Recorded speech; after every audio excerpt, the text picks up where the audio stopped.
Hello बच्चों, एक बार फिर से स्वागत है आपका इस चैनल पे जिसका नाम है derivations of physics. Last class में हमने क्या किया था? लास्ट क्लास में हमने दो चीज़ें पढ़ी थी। क्या क्या पढ़ा था? एक पढ़ा था कैपेसिटर, कि कैपेसिटर एक अरेंजमेंट है जो कि क्या करता है, चार्ज स्टोर करता है। और एक चीज़ पढ़ी थी कैपेसिटेंस। क्या था capacitance? Capacitance is the ability of storing charge. Charge store करने की जो एबिलिटी थी उसी को क्या बोला था? कैपेसिटेंस। अब बच्चों कैपेसिटर में जब चार्ज स्टोर हो रहा है तो क्या यहाँ पे एनर्जी भी स्टोर होगी क्या? क्योंकि अंदर पोटेंशियल है और हमने पोटेंशियल की डेफिनेशन पढ़ रखी है, potential is equal to work done on test charge. तो अगर पोटेंशियल डिफरेंस है तो क्या वहाँ पे वर्क हुआ होगा, और अगर वर्क हुआ होगा तो क्या वो एनर्जी स्टोर्ड हुई है। ठीक है, ये सारी चीज़ें हम यहाँ पे देखने वाले हैं। तो कैपेसिटर के अंदर एनर्जी स्टोर तो होगी और उस एनर्जी को क्या बोलेंगे? पोटेंशियल एनर्जी स्टोर्ड इन कैपेसिटर। और वो कौन सी पोटेंशियल एनर्जी है? Electrostatic potential energy. बच्चों दो चार्जेस की जो पोटेंशियल एनर्जी थी वो तो हमने निकाली थी 1/4πε0 Q1 Q2 अपॉन सेपरेशन, जितना उन दोनों चार्जेस के बीच में सेपरेशन था। बट यहाँ पे क्या करने वाले हैं? दो प्लेट्स, एक पॉजिटिवली चार्ज्ड है, एक नेगेटिवली चार्ज्ड है। तो पॉजिटिवली चार्ज के कारण और नेगेटिवली चार्ज के कारण इसके बीच में पोटेंशियल डिफरेंस आ गया। अब पोटेंशियल डिफरेंस आ गया तो कुछ ना कुछ एनर्जी भी स्टोर्ड हुई होगी। कंसीडर करते हैं ऐसे दो प्लेट्स से। अब यहां से कुछ पॉजिटिव चार्ज मैं इधर लेके जाता हूं। ये कंसीडर कर लेते हैं कि कुछ अमाउंट में पॉजिटिव चार्ज है और यहाँ पे कुछ अमाउंट में नेगेटिव चार्ज है। अब यहाँ से पॉजिटिव चार्ज को उस डायरेक्शन में लेके जाना, वर्क करना पड़ेगा। क्यों वर्क करना पड़ेगा? बच्चों पॉजिटिव चार्ज जो वो हमेशा इलेक्ट्रिक फील्ड की डायरेक्शन में जाता है। यहाँ पे इलेक्ट्रिक फील्ड की डायरेक्शन ये होगी, बट हम क्या कर रहे हैं? पॉजिटिव चार्ज को इधर से इधर लेके जा रहे हैं। अब ये पॉजिटिव चार्ज हमको किसी न किसी एक्सटर्नल सोर्स से ले जाना पड़ेगा। कंसीडर कर लेते हैं वो एक्सटर्नल सोर्स बैटरी होगा। तो स्मॉल चार्ज dq को यहाँ से इधर तक अगर लेके आएंगे तो क्या यहाँ पे चार्ज इंक्रीज होगा? पॉजिटिव चार्ज, हाँ इंक्रीज होगा। यहाँ पॉजिटिव चार्ज अगर इंक्रीज होगा तो यहाँ नेगेटिव चार्ज आ जाएगा, क्योंकि यहाँ से इलेक्ट्रॉन्स, या ये बोलें कि यहाँ से पॉजिटिव चार्ज अगर उधर ले गए तो यहाँ पे इलेक्ट्रॉन्स एक्स्ट्रा हो गए और वहाँ पे पॉजिटिव चार्ज एक्स्ट्रा हो गया। तो वर्क करना पड़ा होगा, नहीं करना पड़ा होगा? करना पड़ा होगा। और ये वर्क कैसा किया है हमने? स्मॉल, क्योंकि स्मॉल चार्ज को मूव कर रहे हैं कितनी डिस्टेंस तक? d डिस्टेंस तक। स्मॉल वर्क डन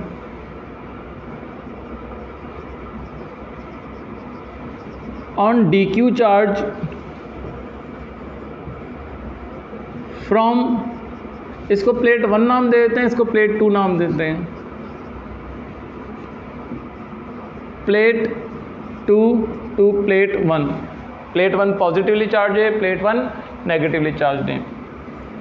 पोटेंशियल के टर्म्स में अगर ये वर्क निकालें तो ये वर्क होगा v dq। दोनों के बीच में पोटेंशियल डिफरेंस जो है वो इनटू जिस चार्ज को हम लेके गए। अब पोटेंशियल को चार्ज और कैपेसिटेंस के टर्म्स में अगर लेके आए तो क्या होगा? पोटेंशियल को चार्ज के टर्म्स में लेके आए तो ये हो गया Q और ये हो गया C। ठीक है, क्योंकि Q is equal to C भी होता है। तो पोटेंशियल की जगह क्या आ जाएगा? Q by C। अब ये जो वर्क आया है ये बहुत स्मॉल वर्क है। हमको जितना भी चार्ज है वो पूरा चार्ज लेके जाना है, और वो पूरा चार्ज एज्यूम कर लेते हैं कैपिटल Q है। इस प्लेट पे total capital Q charge store करना है, तो यहाँ माइनस कैपिटल Q चार्ज आ जाएगा। इंटीग्रेट करते हैं दोनों तरफ, इस वाली चीज़ को यहाँ पे लिख देते हैं Q equal to CV। Integrate both side,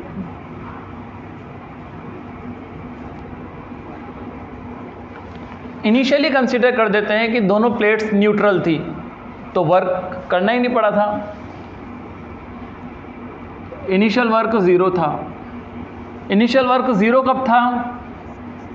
जब चार्ज 0 था। बच्चों लिमिट किसकी लगाएंगे? लिमिट डेरिवेटिव की लगाएंगे। डेरिवेटिव Q का है तो Q की लिमिट लगाएंगे। जब चार्ज 0 लेके जा रहे थे तो वर्क भी कितना करना पड़ रहा था 0, और हम कितना चार्ज लेके गए कैपिटल Q। जब कैपिटल Q चार्ज लेके जाएंगे तो वर्क कितना करना पड़ेगा W। इंटीग्रेशन dW कितना हो जाएगा W, lower limit upper limit. बच्चों यहाँ पे Q तो चेंज हो रहा है, Q लगातार चेंज हो रहा है क्योंकि हम एक प्लेट से दूसरी प्लेट तक चार्ज लेके जा रहे हैं और मैक्सिमम कितना चार्ज लेके जाएंगे Q, तो ये लगातार चेंज हो रहा है। बट कैपेसिटेंस जो है, कैपेसिटेंस तो इसका कांस्टेंट होगा, ठीक है, क्योंकि कैपेसिटेंस का फॉर्मूला होता है capacitance is equal to epsilon naught A by D। ना प्लेट्स के बीच में डिस्टेंस में कोई चेंज हो रहा है, ना प्लेट्स के एरिया में कोई चेंज हो रहा है, ना मीडियम में कोई चेंज हो रहा है। चेंज हो रहा है तो ओनली चार्ज में ही हो रहा है। तो कैपेसिटेंस कांस्टेंट होने के कारण आ जाएगा आउटसाइड, इंटीग्रेशन के बाहर आ जाएगा। और Q dQ कितना हो जाएगा Q square upon 2, lower limit upper limit. अब लिमिट्स अगर पुट करें तो पहले अपर लिमिट पुट होगी माइनस, फिर lower limit, upper limit minus lower limit equal to Q की जगह पे क्या पुट करेंगे upper limit minus lower limit. ये टर्म पूरी क्या हो गई 0, तो वर्क आ गया हमारा Q स्क्वायर अपॉन 2C, और ये वर्क जो है as a potential energy stored हो जाएगा, ठीक है। तो ये हमारा डेरिवेशन था किसका, पोटेंशियल एनर्जी स्टोर्ड इन कैपेसिटर। हम ये बोल सकते हैं कि पोटेंशियल एनर्जी किस पे डिपेंड कर रही है, चार्ज के स्क्वायर के डायरेक्टली प्रोपोर्शनल कर रही है और कैपेसिटेंस के इन्वर्सली प्रोपोर्शनल कर रही है, ठीक है। अब इसी फॉर्मूले के दो और फॉर्मूले बनाते हैं। कैसे, एक बार चार्ज की जगह Q equal to C put करते हैं तो हमारा जो एनर्जी है वो आ जाएगी कैपेसिटेंस और पोटेंशियल डिफरेंस की टर्म्स में, और एक बार C की जगह Q बाई V पुट करेंगे तो हमारी जो एनर्जी है वो चार्ज और पोटेंशियल की टर्म्स में आ जाएगी।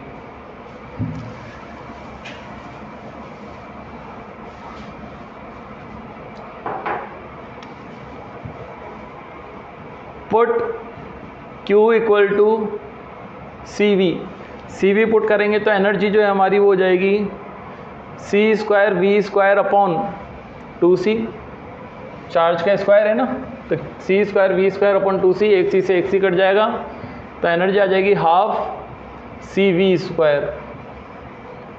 यह भी कैपेसिटर की पोटेंशियल एनर्जी होगी। अब एक बार C की जगह Q बाई V पुट करते हैं इसी फॉर्मूले में, put C is equal to Q by V, तो हमारी जो एनर्जी वो कितनी हो जाएगी Q स्क्वायर अपॉन 2। C की जगह जब ये वैल्यू पुट करेंगे रेसिप्रोकल करके ऊपर आ जाएगा, एक Q से एक Q कट जाएगा, पोटेंशियल एनर्जी हो जाएगी QV डिवाइड 2, हाफ QV। इन 3 टाइप से हम पोटेंशियल एनर्जी कैपेसिटर की कैलकुलेट कर सकते हैं। अब यहाँ पे क्या होता है, एक टर्म और आती है जिसको बोलते हैं एनर्जी डेंसिटी। बच्चों डेंसिटी मैंने आपको पहले ही बताया हुआ है क्या होता है, कि जैसे चार्ज जो है, चार्ज अपनी स्पेस ऑक्यूपाई करेगा। अब ये स्पेस कहाँ पे ऑक्यूपाई करेगा, अगर एक लाइन में ऑक्यूपाई करेगा तो हम बोलेंगे linear charge density. Charge density इसलिए चार्ज रहेगा ऊपर, डिवाइड में क्या आ जाएगी length, linear charge density charge upon length.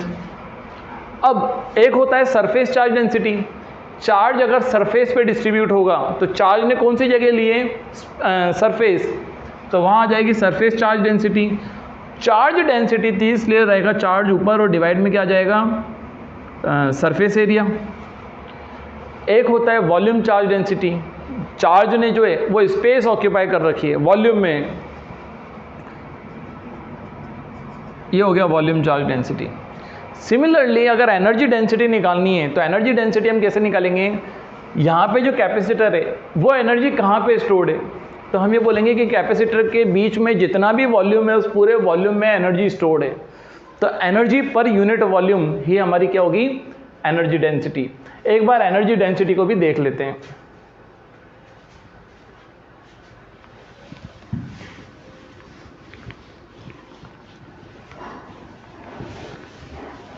Energy density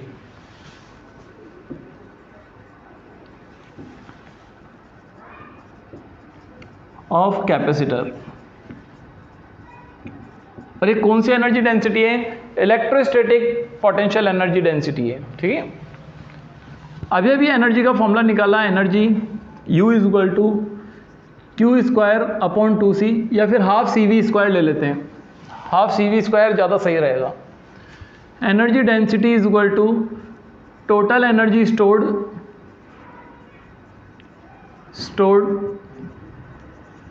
upon volume. कौन सा वॉल्यूम? जो स्पेस दोनों प्लेट्स के बीच में।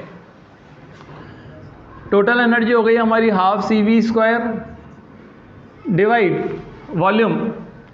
बच्चों ये प्लेट है, प्लेट का एरिया है कितना? A, दोनों के बीच में सेपरेशन है कितना?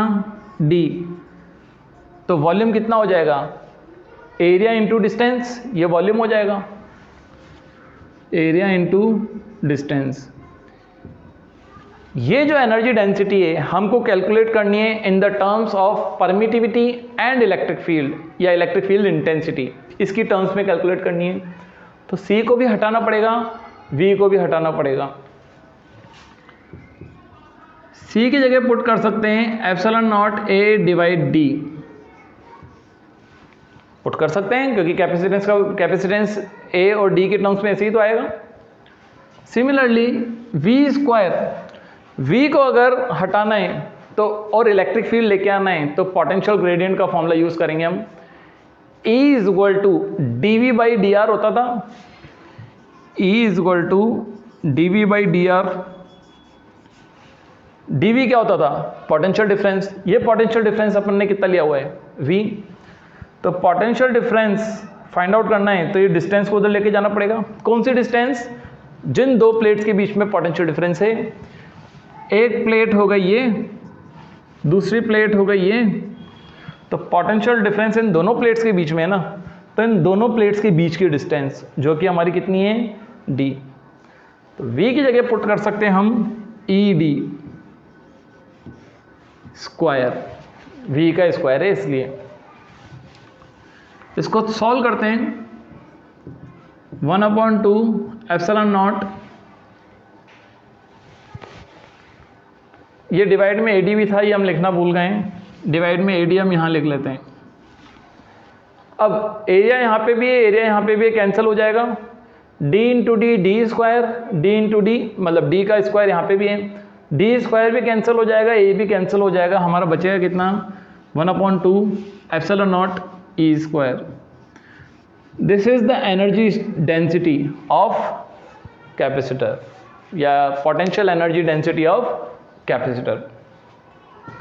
ये हमारे दो टॉपिक कंप्लीट हुए, energy stored in the capacitor and energy density of capacitor. इसको इलेक्ट्रोस्टैटिक पोटेंशियल एनर्जी डेंसिटी भी बोल सकते हैं। नेक्स्ट हमारा जो टॉपिक होगा वो होगा ग्रुपिंग। ग्रुपिंग की ज़रूरत क्यों पड़ी? बच्चों सपोज करो कि हमको एक अरेंजमेंट चाहिए, उस अरेंजमेंट में कैपेसिटर की रिक्वायरमेंट है। अब जो कैपेसिटेंस की रिक्वायरमेंट है वो हमको चाहिए, let suppose 2 microfarad, but 2 microfarad के कैपेसिटर्स मार्केट में अवेलेबल नहीं है।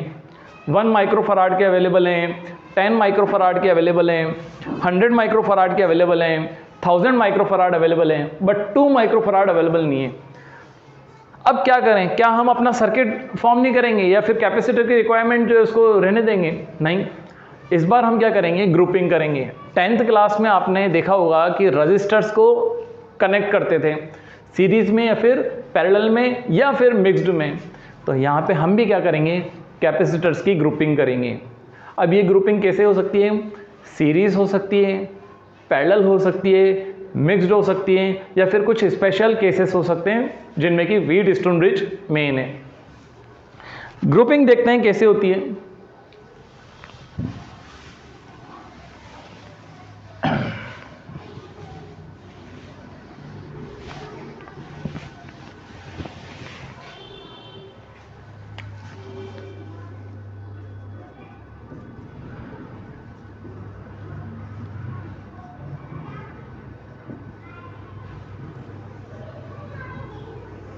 कितने टाइप की होती है? होती 2 टाइप की है, लेकिन सीरीज और पैरेलल मिलकर के मिक्स्ड कॉम्बिनेशन भी बनाते हैं, तो हम यहाँ पे 3 बोल देते हैं। Series, parallel, mixed. अब अच्छा, सीरीज में क्या होगा, एक कैपेसिटर से दूसरे कैपेसिटर तक जाने में हमारे पास ओनली एक ही पाथ अगर अवेलेबल है, तो वहाँ पे जो ग्रुपिंग होगी वो सीरीज होगी, ठीक है। और एक से ज़्यादा पाथ अवेलेबल है तो वहाँ पे पैरेलल हो सकती है। या फिर इसको सिंपल सा बोलते हैं कि let suppose these are 2 capacitors, ठीक है। अब कैपेसिटर की 2 लैग होंगी, ठीक है। कैपेसिटर इस टाइप से होता है। अगर मैं सिलेंड्रिकल कैपेसिटर की बात करूं तो इस कैपेसिटर में ऐसी 2 लेग्स होती हैं। 2 लेग्स मतलब कि यहाँ पे ये 2 प्लेट्स को रिप्रेजेंट कर रहा है।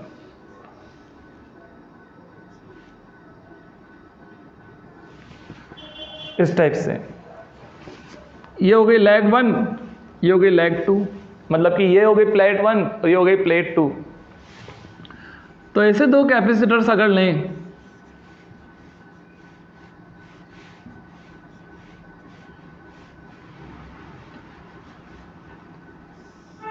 इस कैपेसिटर की सेकंड लेग और इस कैपेसिटर की फर्स्ट लेग, इनको कनेक्ट कर दिया और ये कहीं और कनेक्ट हो रखे हैं, तो इन दोनों कैपेसिटर्स को क्या बोला जाएगा कि दोनों कैपेसिटर सीरीज में। क्यों? क्योंकि इस कैपेसिटर से यहाँ पे आने का ओनली एक ही पाथ अवेलेबल है। बट हम कैपेसिटर को रिप्रेजेंट कैसे करते हैं? कैपेसिटर को रिप्रेजेंट करने का तरीका होता है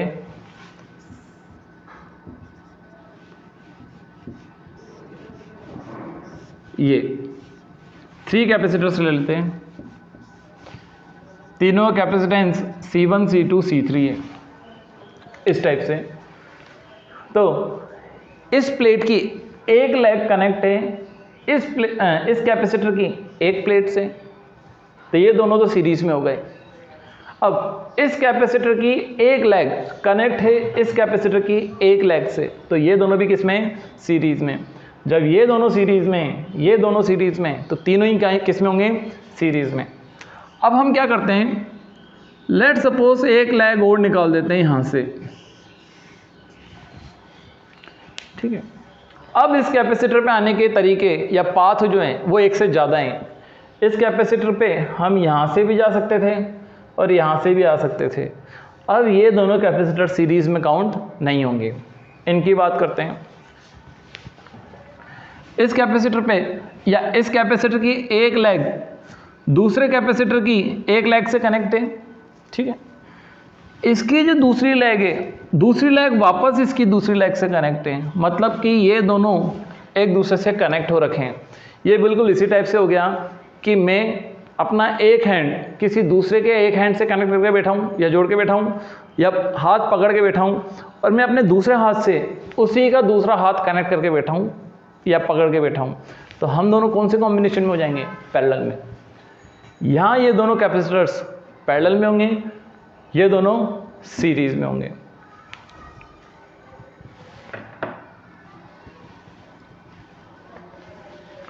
तो सीरीज में कनेक्ट करने के बाद नेट कॉम्बिनेशन क्या होगा या फिर नेट कैपेसिटेंस ऑफ सर्किट क्या होगा वो भी देख लेते हैं।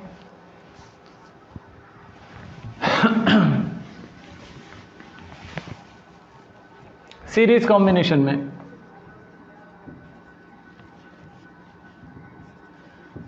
Capacitor C1, capacitor C2, capacitor C3, इनका कैपेसिटेंस C1, C2, C3 है। ये हायर पोटेंशियल से कनेक्टेड है और ये अर्थेड है, अर्थेड या फिर लोअर पोटेंशियल से या फिर जीरो पोटेंशियल से कनेक्टेड है। अब क्या होगा बच्चों, पॉजिटिव हायर पोटेंशियल से कनेक्ट है अगर, तो ये प्लेट जो है वो भी पॉजिटिवली चार्ज हो जाएगी, क्योंकि यहाँ पे क्या होगा, कंडक्शन होगा, चार्ज फ्लो करता है, ठीक है। तो जितना चार्ज यहाँ पे उतना चार्ज यहाँ पे आने की कोशिश करेगा, ठीक है। या फिर इसकी जितनी कैपेसिटी है उतनी कैपेसिटी का चार्ज तो स्टोर करेगा ये। तो ये प्लेट जो है वो हो जाएगी पॉजिटिवली चार्ज। पॉजिटिवली चार्ज अगर ये होगी तो ये हो जाएगी नेगेटिवली चार्ज। अच्छा, यहाँ पे चार्ज अगर प्लस क्यू आया तो इधर चार्ज कितना आएगा? Minus Q. इधर नेगेटिव चार्ज आ गया तो यहाँ पे कौन सा चार्ज आएगा? पॉजिटिव। फिर कंडक्शन होगा, चार्ज फ्लो होगा, ये वाला कैपेसिटर भी क्या होगा? चार्ज होगा। और कितना चार्ज होगा? उतना ही चार्ज होगा जितना ये चार्ज हुआ है। क्यों? सीरीज में जब चार्ज फ्लो होगा, ऐसा कंसीडर कर लेते हैं कि चार्ज यहाँ पे फ्लो हो रहा है, तो चार्ज को बटने की जगह थोड़ी मिली है, चार्ज फ्लो होता हुआ आ रहा है, वहाँ से अनलिमिटेड चार्ज आ रहा है। इस कैपेसिटर ने चार्ज स्टोर कर लिया, इसने स्टोर कर लिया, इसने स्टोर कर लिया, और तीनों ने चार्ज कितना स्टोर किया? Q Q Q.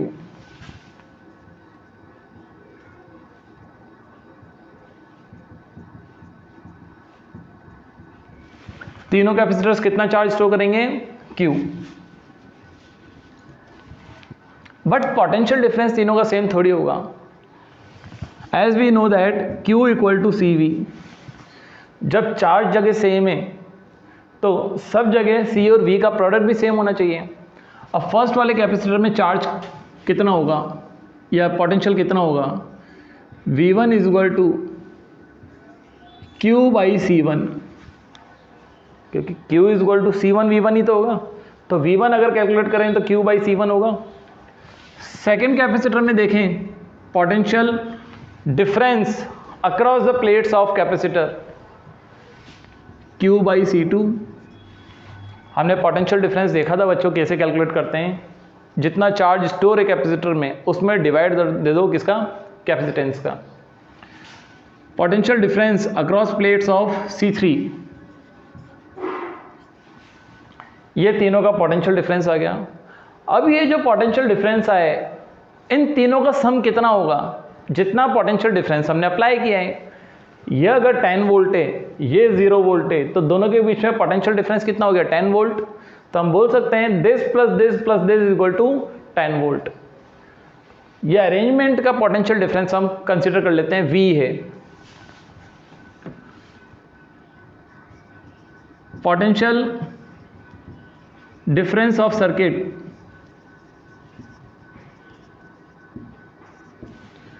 V is equal to V1 plus V2 plus V3।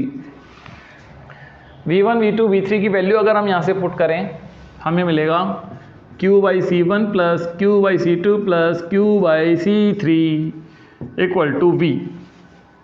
As usual सब में Q कॉमन आ रहा है, Q कॉमन लेंगे। 1 by C1 plus 1 by C2 plus 1 by C3। Q multiply में इधर आके किस में हो जाएगा? डिवाइड में। V by Q 1 by C1 plus 1 by C2 plus 1 by C3। अब एक केस लेके चलते हैं कि कंसिडर करते हैं कि ये पोटेंशियल डिफरेंस इन तीनों के अक्रॉस ना होकर के एक ऐसा कैपेसिटेंस के अक्रॉस होता, इसको बोल देते हैं CS। CS क्यों? क्योंकि ये तीनों सीरीज में जुड़े हुए हैं, तो इन तीनों का जो रिजल्ट आएगा उसको हम कितना बोल देते हैं? CS। CS कैपेसिटेंस अगर ऐसे पोटेंशियल डिफरेंस से जुड़ा रहता तो ये CS कितना आता? या Q इक्वल टू कितना आता? चार्ज तो वही फ्लो होगा, Q equal to CS V होगा। V बाई Q की रिक्वायरमेंट है, Q आएगा इधर, CS आएगा इधर डिवाइड में। 1 by CS is equal to क्या आ जाएगा? V by Q। CS क्या है? Equivalent capacitance of series circuit. ये इक्वेशन 1 हो गई, ये इक्वेशन 2 हो गई। V बाई Q की वैल्यू ये है, यहाँ V बाई Q की वैल्यू ये है, तो बाय इक्वेशन 1 एंड 2 इक्वेट करते हैं। 1 by CS equal to 1 by C1 plus 1 by C2 plus 1 by C3। इस टाइप से कैपेसिटर्स अगर सीरीज में कनेक्ट होंगे तो उनका कैपेसिटेंस इतना आएगा। सीरीज में करने के बाद लास्ट एक और देख लेते हैं, कौन सा? पैरेलल। मिक्स्ड के हमको क्या करने हैं? न्यूमेरिकल्स करने हैं, और ये मिक्स्ड के न्यूमेरिकल्स हम करेंगे बिल्कुल एंड में, चैप्टर के एंड में।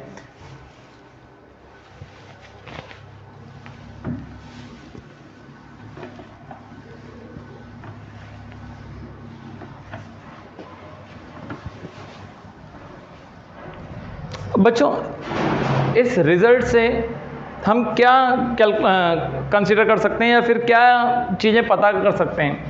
ये बोल सकते हैं कि सीरीज में जो कैपेसिटेंस है ना वो रिड्यूस हो जाता है, ठीक है। पैरेलल कॉम्बिनेशन, पैरेलल कॉम्बिनेशन में 3 कैपेसिटर्स होंगे।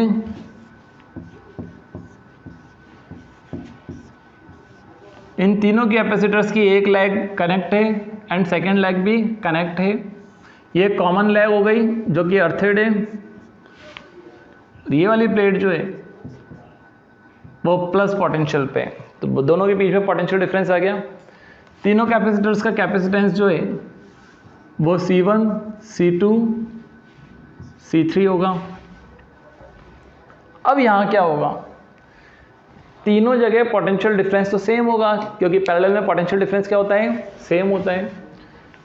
चार्ज, ये बैटरी जो है यहाँ से चार्ज फ्लो कराएगी। अब चार्ज जब फ्लो कराएगी तो तीनों जगह चार्ज क्या होगा, डिस्ट्रीब्यूट होगा।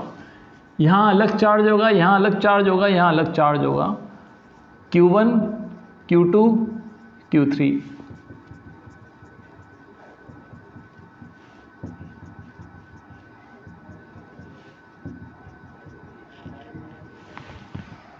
Q1, Q2, Q3। इस बार कौन सी चीज़ डिफरेंट है, चार्ज डिफरेंट है। पहले पोटेंशियल डिफरेंट होता था तो हमने पोटेंशियल कैलकुलेट किया था। इस बार चार्ज डिफरेंट है तो चार्ज कैलकुलेट करेंगे।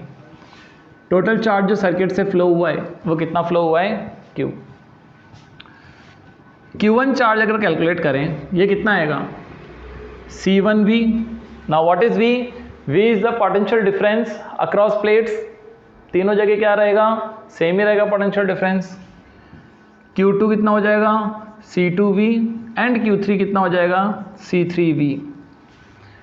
तीनों चार्जेस को अगर ऐड करेंगे तो टोटल चार्ज आ जाएगा। Total charge Q is equal to Q1 plus Q2 plus Q3। Values put करें अगर, C1V plus C2V plus C3V। V common आ रहा है, C1 plus C2 plus C3, और ये V जो कॉमन आया था इसको किस में ले जाते हैं, डिवाइड में। वापस केस लेते हैं, किन तीनों कैपेसिटर्स का जो कॉम्बिनेशन होगा वो CP होगा क्योंकि पैरेलल में कनेक्ट हैं। CP potential difference, CP capacitance है, पोटेंशियल डिफरेंस इधर पॉजिटिव इधर नेगेटिव, टोटल पोटेंशियल डिफरेंस कितना हो जाएगा, V। Q इक्वल टू कितना आ जाएगा, CPV। यहाँ Q बाई V की जरूरत है तो Q बाई V अगर फाइंड आउट करें कितना आ जाएगा, CP। Equation 1, equation 2, equate both this equation. CP equal to C1 plus C2 plus C3। Parallel में जो कैपेसिटेंस है वो एज इट इज क्या हो जाएगा, ऐड हो जाएगा। मतलब कि 1, 2, 3, 1 माइक्रोफराड, 2 माइक्रोफराड, 3 माइक्रोफराड के कैपेसिटर्स पैरेलल में कनेक्ट हैं तो नेट कैपेसिटेंस सीधा ही ऐड कर दो, 1 प्लस 2 3, 3 प्लस 3 6। ये हमारा क्या हो जाएगा, आंसर हो जाएगा। मतलब कि net capacitance of series parallel circuit हो जाएगा। ठीक है बच्चों, आज की क्लास में हम इतना ही करते हैं। नेक्स्ट क्लास में हम क्या करेंगे, डाइलेक्ट्रिक्स क्या होते हैं वो पढ़ेंगे, polar dielectrics, non polar dielectrics ये पढ़ेंगे, और दोनों प्लेट्स के बीच में डाइलेक्ट्रिक मीडियम इंसर्ट करेंगे। हालांकि मैंने आपको पहले ही बताया था कि दोनों प्लेट्स के बीच में पूरी डिस्टेंस में अगर डाइलेक्ट्रिक फिल कर देंगे तो new capacitance C is equal to, या मीडियम के आने के बाद जो कैपेसिटेंस है वो डाइलेक्ट्रिक कांस्टेंट इनटू कैपेसिटेंस जब वैक्यूम था तब कितना है। लेकिन इस बार क्या करेंगे, हम डेरिवेशन करेंगे कि पूरी डिस्टेंस में डाइलेक्ट्रिक नहीं है, एक T थिकनेस की डाइलेक्ट्रिक स्लैब है, उसको इंसर्ट करने से इलेक्ट्रिक फील्ड कैसा होगा, इलेक्ट्रिक फील्ड के बाद पोटेंशियल कैसा होगा, पोटेंशियल के बाद कैपेसिटेंस कैसा होगा। तो एक तो डाइलेक्ट्रिक को इंसर्ट करेंगे, दूसरा क्या इंसर्ट करेंगे, एक कंडक्टर को इंसर्ट करेंगे। ये दो टाइप के डेरिवेशन हम करेंगे। कंडक्टर को इंसर्ट करेंगे, डाइलेक्ट्रिक को इंसर्ट करेंगे और नया कैपेसिटेंस कितना होगा इसको कैलकुलेट करेंगे। ठीक है, आज की क्लास में इतना ही। आपका कोई भी डाउट है तो आप कमेंट सेक्शन में ज़रूर बताइए, मैं उसका वीडियो या फिर कमेंट सेक्शन में रिप्लाई करने की कोशिश ज़रूर करूँगा। ठीक है, थैंक यू।